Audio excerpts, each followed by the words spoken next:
पाथर्डी फाटा परिसरातील दामोदर चौक या ठिकाणी प्रोग्रेसिव्ह स्कूलजवळ असलेल्या उघड्या आणि धोकादायक वीज वितरण पेट्या अर्थात डीपी नागरिकांसाठी मोठा धोका ठरत आहे। शाळा सुटल्यानंतर या मार्गावरून दररोज शेकडो विद्यार्थी तसेच पालकांची ये-जा होत असल्यानं एखादी दुर्घटना घडण्याची भीती व्यक्त केली जाते। हॅलो, मी सविता ठाकरे।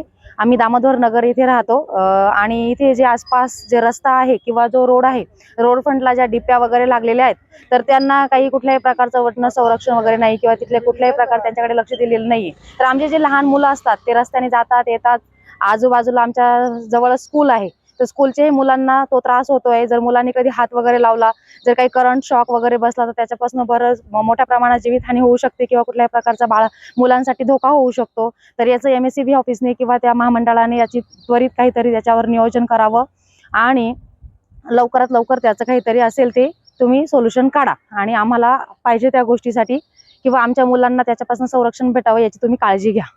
स्थानिकांच्या म्हणण्यानुसार डीपींचे दरवाजे उघडे असून काही ठिकाणी संरक्षणाची कोणतीही व्यवस्था नसल्यानं लहान मुलं कुतूहलापोटी जवळ जाण्याची शक्यता नाकारता येत नाही।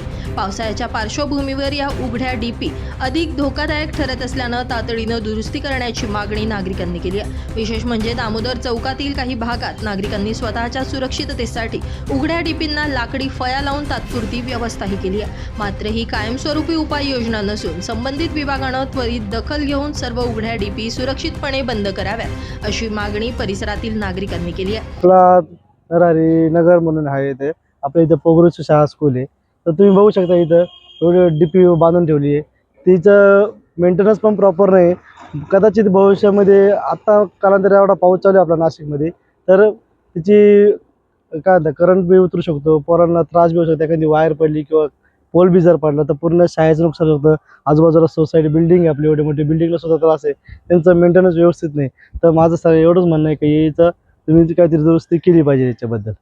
दरम्यान दुर्घटना घडण्यापूर्वीच महावितरण विभागाकडून आवश्यक उपाययोजना करण्यात याव्यात अशी अपेक्षा देखील नागरिकांनी यावेळी व्यक्त केली आहे। ब्युरो रिपोर्ट, पंचनामा न्यूज, पाथर्डी।